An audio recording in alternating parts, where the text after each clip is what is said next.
4, Control Dwarves. FRANCESCA at the helm. So the way I wanted to try this one out is Scoia'tael with a lot of special cards. But the thing is, Scoia'tael with special cards, you know, you can run this control shell with a lot of different things. But what really caters to it, actually quite nicely, is dwarves, because you get a little hand buff with dwarves, so you get later round power.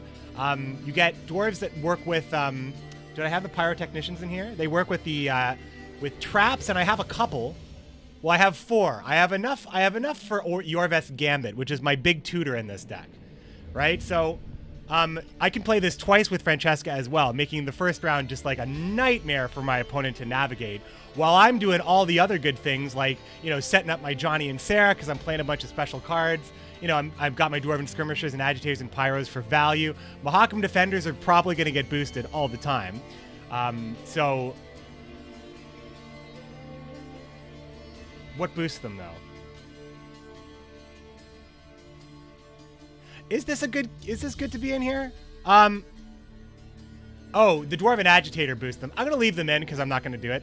But anyway, it's about buffing dwarves and then playing special cards, building up your charges, and playing a critical and timing your Pitfall Trap correctly. Problem is, Yorveth is a random pull. But the good news is I believe FRANCESCA can set a Pit Trap because she gets to replay the special card. So you see where I'm going with this?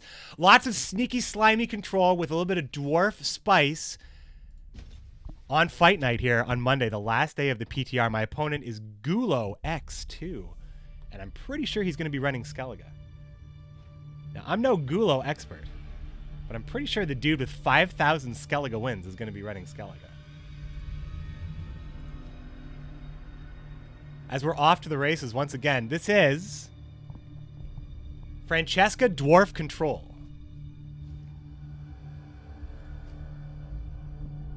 Skellige!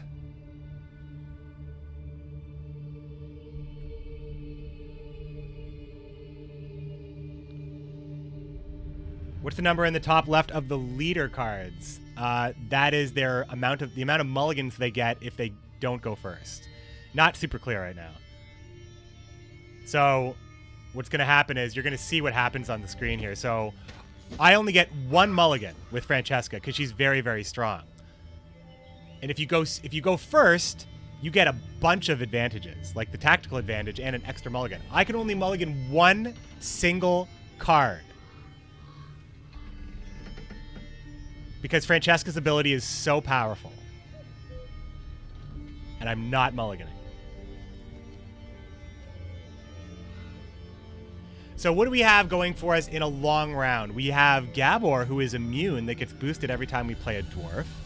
Yeah, we also have Polly Dahlberg, who gives a unit immune. It's pretty important.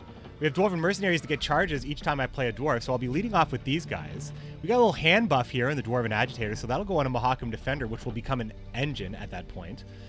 And also we have Sarah we can set up before we play a bunch of traps. Sarah should get a bunch of charges immediately after we play Yorveth's Gambit. My opponent's going to lead off with a Mastercrafted Spear, so I feel like I'm definitely okay playing an immune unit. An absolute immune unit. But the problem is, I am susceptible to everything that kills immune units if I play Gabor first. That's Epidemic, Glorious Hunt, and Scorch. I'm not sure if Skellige has anything else that destroys a random unit, but there's also Predatory Dive, and there's also Waylay in Scoia'tael that can hit immune units. So immune units are definitely not too bad. I think I'm just going to set up... So these guys have no reach or row restriction. So on the ranged row, you go. Discovered my streams recently. You love them? Milo Cast, you're going to love this one. We're showcasing 22 different decks if I have the unlimited stamina that I probably don't have. But we're going to try to get at least 10 or 15 in here. That's what I want. Uh-oh.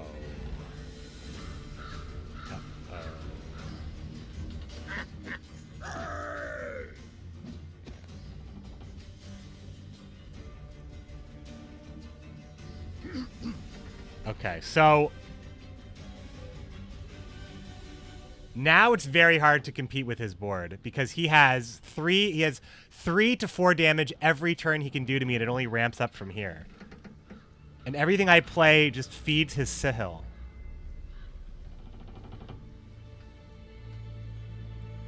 Now I can try to play the immune unit.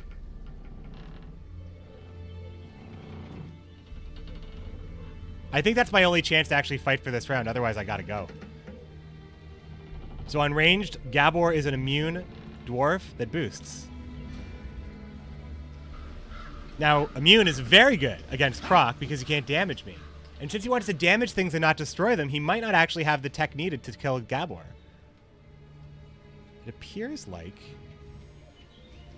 he may not have it.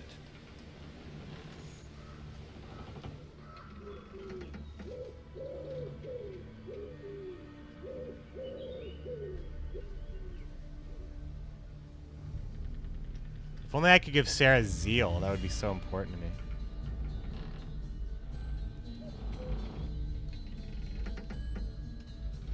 Maybe we just play our volunteers.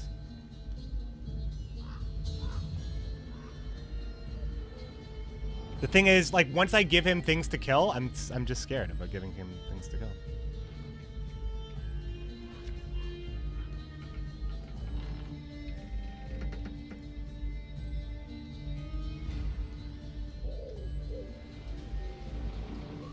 So, nothing to hit is how I'm going to at least kind of push. It's going to at least be how I push here.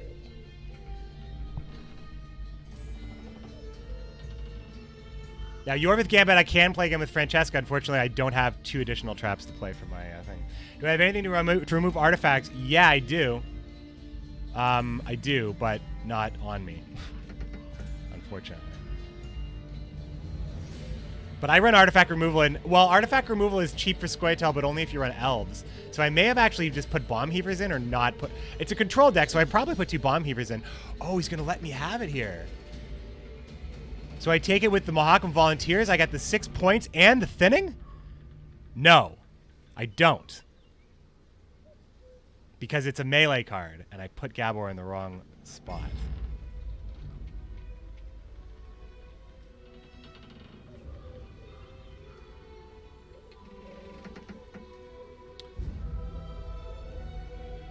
But if I play Polly, Gabor gets the boost needed.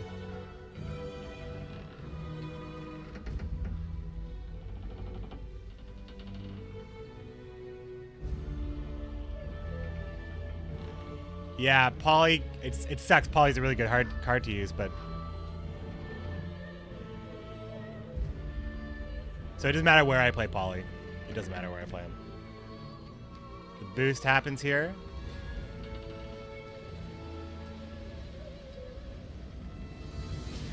And we get the turn a card down. So we both had stuff on the board that neither of us wanted to play into. I had a Pitfall Trap and an Incinerating Trap. Ooh, that's my 1 mulligan, dudes. That's the 1 mulligan I have to make, and that's this guy. Maybe not worth it, but with Sihil not being on the board right now, I can push, because if he has a way of bringing back Sihil, I want to see that this round really badly. We're going to start off with Dwarven Agitator to boost the Mohawken Defender, which is then going to become an engine when it touches down. No. Are we? No. We're going to play the Dwarven Mercenary first. We got all the time in the world, my friends. We got all the time in the world. The thumbnail for the stream showed NR. I feel cheated. Every game is different.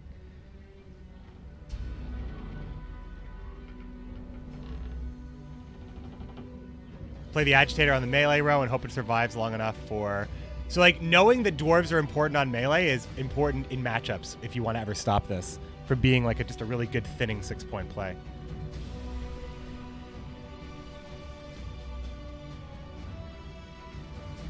Every game I play with the new system, I love it more and more. Whenever a unit is played on the opponent's side, damage it by 1.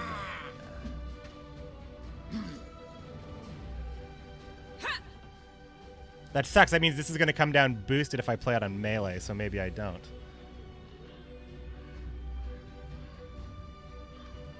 Then again, he can't ping me next turn, so even if this gets pinged, it lives.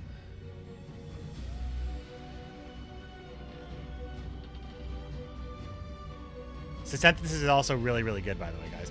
So say Synthesis, this is actually my Huaraquack's prevention in this deck, because pulling this card out is so damn good.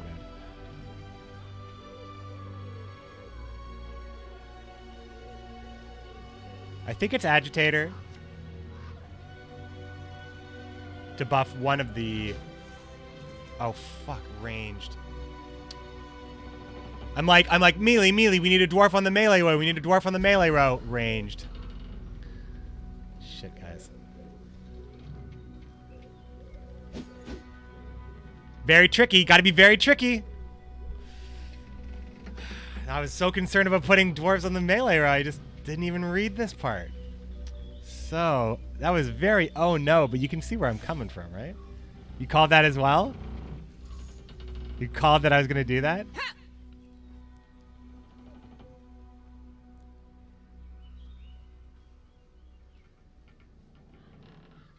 Well, the thing is, this is still on the melee row. So I still can play this, and that is still good. So, all things considered, I did get the follow-up play I wanted.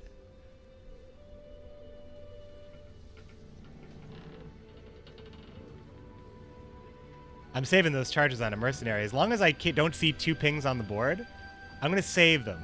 Because I do want to kill that ship up front. And I think it's worth it to stay. And I mean, I'm trying to bleed him of some stuff.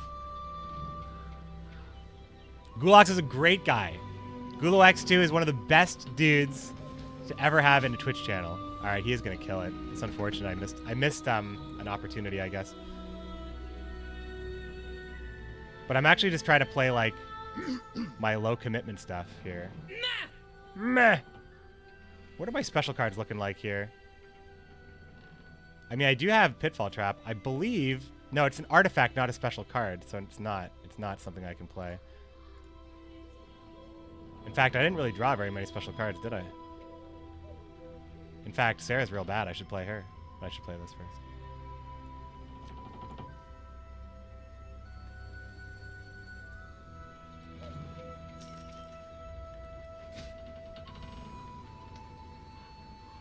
So I'm going to play Sarah and Crushing Trap, and I think that these 3 cards that I keep are the strongest cards that I could have. And I'm not going to play Francesca, because I'm just hoping I draw the Francesca card that I need. I have a lot of good special cards, but I am almost certain Francesca cannot replay traps, right? But, like, is an artifact considered a special card, is what I forget.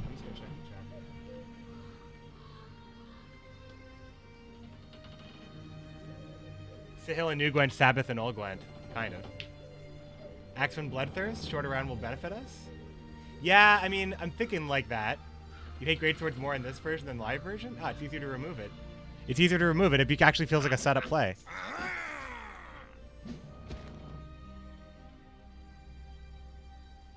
Smell Caretaker for the Sahil? Yeah, I'm worried. I'm worried about that. But we're going to find out about special cards, because if Sarah is triggered by the... I mean, it sounds funny with the way I'm saying it, but if Sarah is triggered by the Crushing Trap, then I know that Francesca can play the Crushing Trap, because they're both special card triggers, right?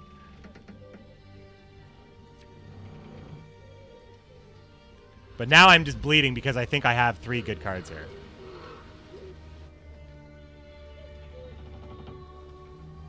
And the Crushing Trap might scare him, but I actually just want to know. I mean, he probably won't. He might just kill Sarah, so I will never know. Spellitel? Yeah. Spellitel exists. Spellitel actually, like, well, it doesn't exist in that you have cards that care about playing spells as much as Sarah does, but Control Squayatel that's spell-based is absolutely in it. You just don't have, like, oh, man. Regis is one card that I'm not playing with in Fight Night, because I think the Regis is a little on the overtuned side. So while I am playing with some really competitive stuff that I think is really slimy, some of it, I know for a fact that Regis makes me not happy. Can we win if he passes straight up after I play this 0-point play? Yes, we can, because we have 18 points in our hand, and this does at least 6. Just in case he passes on this slow play. As you can see, Sarah was not triggered by it, so Francesca likely can't pull it back either.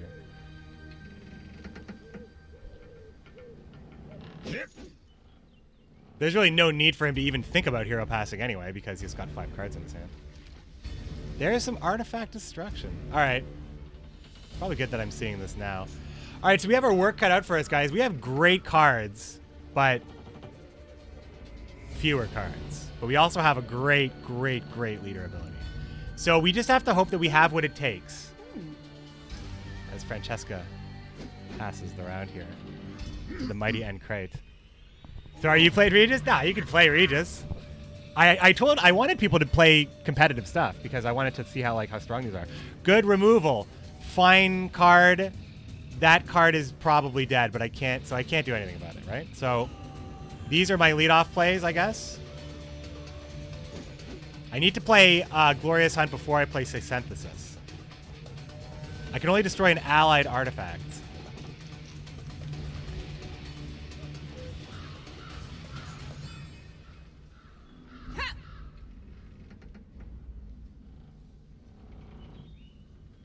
Pretty scary.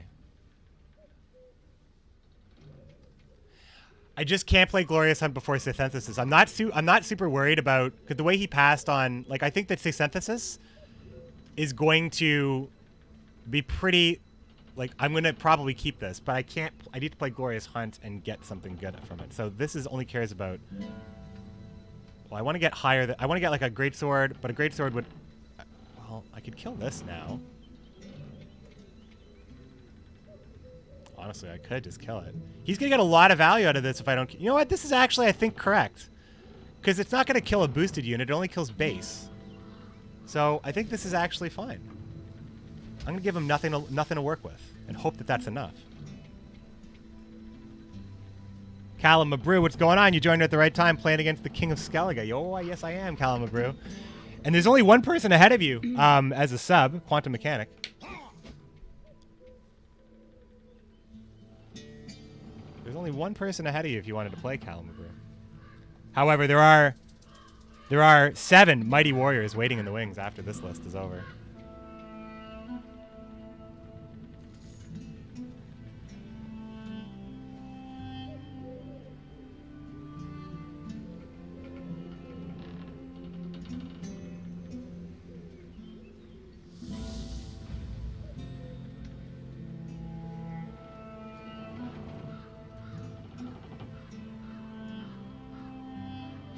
So the thing about Bloodthirst is that I'm actually interested in tossing cards away than playing them if I know that he has the damage to kill it and he can actually get triggers off of damaged units on my board. So the first thing I'm going to do is actually, this isn't really, wait, reach 2. This is going to be a 0-point play, but it's going to give him nothing to work with. And I'm also going to throw the Pyrotechnician in the trash. Because if he can't get value out of his leader and get value out of his pings, I'm doing it right? Aren't I? Caretaker. Wait, what? He doesn't want to bring back Sahil? Oh, because he thinks that he's not going to have an... You know why he didn't bring back Sahil? Because he's pretty sure he's not going to have an enemy to damage. Whereas he needs to damage these. I will be tossing Pyrotech.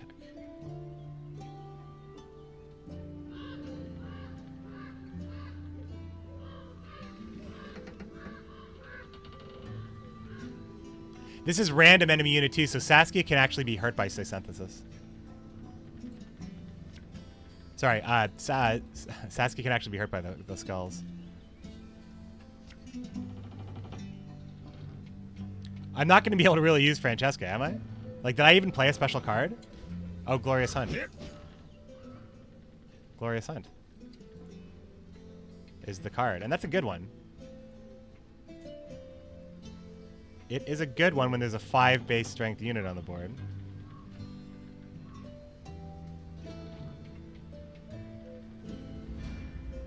Damage an enemy that is undamaged by 4.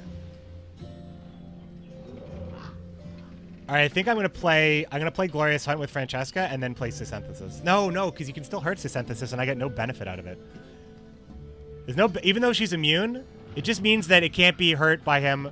Okay, so do I play this? Or do I just throw it away?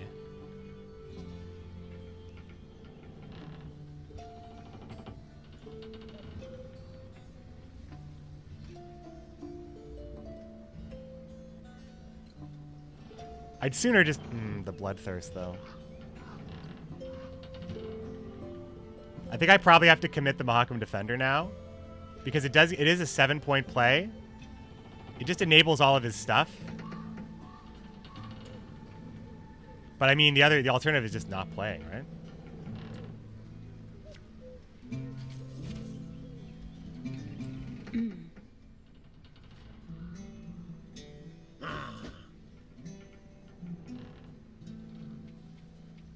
Play it, he has to damage the ship to kill it anyway?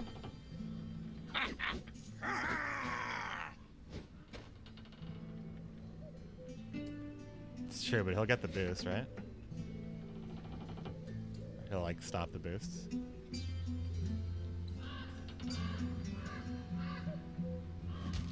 See, there's the bloodthirst, right? Now, he was only at 3 anyway.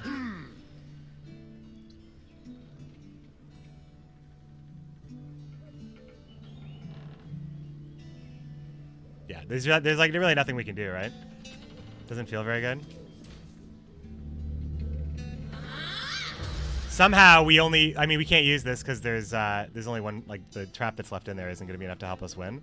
So we only actually got these 2 special cards. There is like, I have like Thunders and I have so much control in this deck, so it's really too bad that this is how it went down.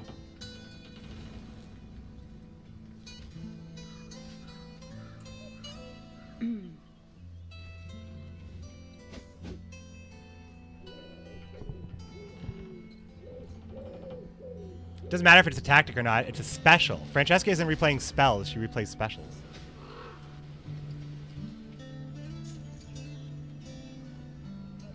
Yeah, that's it.